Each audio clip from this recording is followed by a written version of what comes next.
हो गया जी। बहुत बहुत धन्यवाद अध्यक्ष महोदय। मैं आभार प्रकट करता हूं। आज मैं इसलिए आपके माध्यम से पूरे लद्दाख वाले और जम्मू कश्मीर में रहने वालों को कल 13 तारीख के सुबह से हमारा नया साल नव वर्ष शुरू हो रहा है, तो लोसर के टाशी दिलेगा और हैप्पी न्यू ईयर देते हुए मैं इस जम्मू कश्मीर रीऑर्गेनाइजेशन जो सेकंड अमेंडमेंट बिल और the government of union territory amendment bill 2013-20 दोनों का स्वागत करने के लिए यहाँ पे खड़ा हूं। महोदय, दोनों बिल के माध्यम से जम्मू कश्मीर और पुडुचेरी में 1/3 वुमेन रिजर्वेशन का जो प्रस्ताव लेके आया है, माननीय गृह मंत्री जी को आभार प्रकट करना चाहूंगा कि जिस दिन प्रधानमंत्री मोदी जी ने शासन संभाले और माननीय गृह मंत्री जी ने जम्मू कश्मीर और लद्दाख और साथ साथ इस देश के महिलाओं के प्रति जितना सम्मान दिया, जितना उनके हक देने का काम किया, ये सराहने की बात है। और साथ ही साथ मैं बताना चाहता हूं, जम्मू कश्मीर में धारा 370 के साथ साथ आर्टिकल 35A, जिसके जरिए जम्मू कश्मीर के महिलाओं, जम्मू कश्मीर बने तब हम लद्दाख भी जोड़ के हमारे महिलाओं को, वो जम्मू कश्मीर से बाहर किसी राज्य के साथ शादी करते हैं किसी के साथ, तो उसको अपने हक हुकूक, उनका जो राइट सारा छीन जाते थे। आज धारा 370 के साथ 35A को हटा के और इस साथ जम्मू कश्मीर के लेजिस्लेटिव असेंबली में कल 33% वुमेन रिजर्वेशन को आज इस बिल के माध्यम से सुनिश्चित करके जम्मू कश्मीर के महिलाओं को पहली बार उनके सम्मान देने जा रहा है। मैं इस बात के लिए आभार प्रकट करता हूं।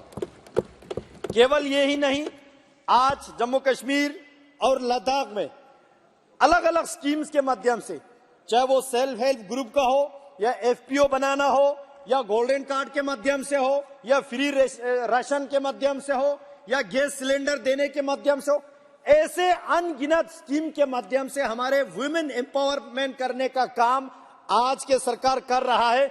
इसलिए मैं बहुत बहुत बधाई देना चाहता हूं। मैं प्रधानमंत्री जी को इसलिए भी बधाई प्रकट करना चाहता हूं, कल जो ऑनरेबल सुप्रीम कोर्ट का जो फैसला आया, हम लद्दाख वाले बहुत खुश है सर। मैं लद्दाख वालों के बिहाफ से माननीय प्रधानमंत्री जी को बहुत बहुत बधाई देते हुए ऑनरेबल सुप्रीम कोर्ट को आभार व्यक्त करना चाहता हूं।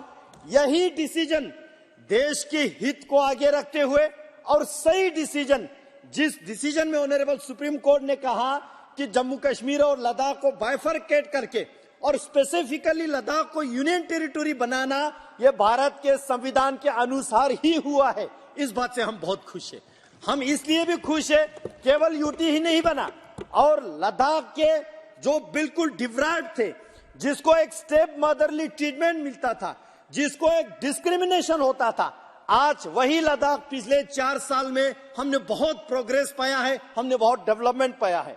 यहां नेहरू जी ने ये किया वो किया, बात आ रहा था। मैं थोड़ा सा आपके परमिशन से मैं याद दिलाना चाहूंगा नेहरूवियन ब्लंडर का।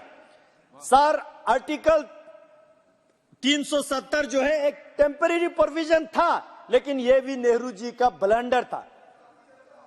सर, चर्चा हो गया, लेकिन जो चर्चा नहीं हुआ, मैं उस विषय को लाना चाहता हूं सर। जो चर्चा नहीं हुआ, सर POK कब लाएंगे? जिक्र कर रहा था कि POK कब ला रहे। हम तो इस बात से बहुत खुश है सर, क्योंकि POK भी लद्दाख का हिस्सा है। मेरे POK के रहने वाले लोग आज वहां पे जलसा जुलूस करके ये मांग कर रहा है, भारत के प्रधानमंत्री के प्रति उनका विश्वास जता रहा है कि मोदी जी बॉर्डर खोलो, हम भारत के साथ जोड़ने के लिए तैयार है। उन लोगों को भी समझ में आ गया कि नेहरू जी के ब्लंडर की वजह से आज वो पाकिस्तान में फंसे हुए हैं, वो लोग आजादी मांग रहा है। ये प्रधानमंत्री जी के प्रति विश्वास है। हम तो जीत रहे थे 1948 में, जब कवेली हमला हुआ था, भारतीय सेनाओं ने अपने वीरता दिखा के पाकिस्तान के कवेली हमला जो है लेके बसगो तक आए, बसगो से धकेल के, कारगिल से धकेल के, द्रास से, श्रीनगर से बिल्कुल पीछे तक धकेलते धकेलते हमारे भारतीय सेना पता नहीं POK तो छोड़िए, पाकिस्तान का आधा पूरा हिस्सा लाने वाले थे। नेहरू जी ने बोला नहीं, सीज फायर होना चाहिए। क्या ये नेहरूवियन ब्लंडर नहीं है? सर यहाँ पे जिक्र किया आदिर रंजन जी ने सीपेक का जो जिक्र आया, चाइना पाकिस्तान इकोनॉमिक कॉरिडोर का, ये बहुत महत्वपूर्ण विषय है। चाइना पाकिस्तान इकोनॉमिक कॉरिडोर का जो जिक्र आया, पहले तो हमको वो जानना होगा ये बनता कहाँ है, बन कहाँ रहा है। शख्सगम वैली वो मेरा लद्दाख का हिस्सा है सर। 5000 स्क्वायर किलोमीटर का शख्सगम वैली कांग्रेस की हुकूमत रहते हुए पाकिस्तान ने चीन को धन में दे दिया और कांग्रेस पार्टी चुप बैठा। क्या ये नेहरूवियन ब्लंडर नहीं है? अक्साई चीन 40,000 स्क्वायर किलोमीटर मेरा लद्दाख का हिस्सा है सर। नेहरू ने चीन को दे दिया। उसके अलावा एक बात आज मैं जिक्र करना चाहता हूं सर, लद्दाख के इतिहास में जब लद्दाख इंडिपेंडेंट किंगडम था 1684 में 1684 में वहां पे एक ट्रीटी हुआ तिंगमोसगांग ट्रीटी के नाम से जाने जाते हैं। उस ट्रीटी में लद्दाख के महाराजा और तब के तिब्बत के जो परम पावन 5th दलाई लामा जी के बीच एक ट्रीटी हुआ, उसमें साइन हुआ। पर्वत जो हमारा पवित्र जगह है कैलाश पर्वत और वहां पे जो झील मानसरोवर है, वहां तक हमारे बुद्धिस्ट लोग वहां पे तीर्थ यात्रा के लिए जाते थे, हिंदू लोग तीर्थ यात्रा के लिए जाते हैं, जैन को मानने वाले लोग तीर्थ यात्रा के लिए जाते थे। वो लद्दाख का हिस्सा रहेगा, है हमेशा के लिए, वो उस ट्रीटी में लिखा था। उसके बाद लद्दाख जम्मू कश्मीर के साथ जोड़ा और जम्मू कश्मीर भारत के साथ जोड़ा। इसलिए वो मेंसर गांव सर, मेंसर गांव भारत का हिस्सा था। नेहरू जी ने 1962 के बाद, सर एक मिनट, 1962 के बाद पंडित जवाहरलाल नेहरू जी ने हिंदी चीनी भाई भाई की नारा लगा के चीन को एज अ गुड जेस्चर दान में दे दिया सर, दान में दे दिया। वो कैलाश पर्वत, वहाँ के झील मानसरोवर बोल करके समाप्त कीजिए। समाप्त कर रहा हूँ सर, वो दान में दे दिया। हमको इस बात से बहुत दुख है। नो सर ये कांग्रेस वाले, इनको जानना होगा सर, 1961 के सेंसस में, 1961 के भारत के सेंसस में मेंसर गांव का नाम जिक्र आता है, वहां के जनसंख्या जिक्र आता है, क्योंकि वो भारत का अभिन्न अंग था। नेहरू जी ने उसको गवाया सर।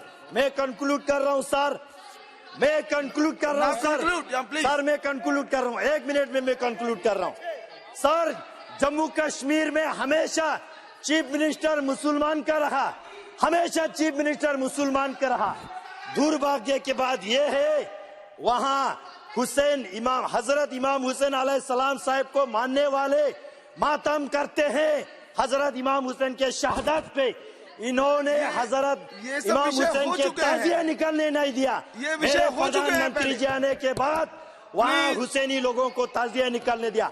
आज मेरे कारगिल वाले बहुत खुश है सर, मेरे कारगिल वाले बहुत खुश है, मेरे कारगिल वाले इसलिए खुश है। कंक्लूड कीजिए सर, कंक्लूड कर रहा हूँ सर, कॉन्स्टिट्यूएंसी की बात कर रहा हूँ। कारगिल वालों को, लद्दाख के शिया मुसलमान को, सुन्नी मुसलमान को इतिहास में पहली बार हज कमेटी गठन करके दिया, 100% को हज कराया। हम प्रधानमंत्री जी को आभार। सर कंक्लूड कर रहा हूँ, last sentence sir. Jammu Kashmir के उन्नति देख के, वहाँ के पीस देख के, वहाँ के टूरिज्म देख के मेरे कारगिल वाले मांग कर रहे सर, पानी खार से पहलगाम रोड खोल दिया जाए। आप ताकि बिल पर बोलिए सर, कंक्लूड कर रहा हूँ सर, इसी बिल पे वापस आ रहा हूँ। ये वुमेन रिजर्वेशन माननीय गृह मंत्री जी लाके बहुत हमारे जम्मू कश्मीर पे जो है बढ़िया काम कर रहा है। हम चाहते हैं सर लद्दाख ऑटोनोमस हिल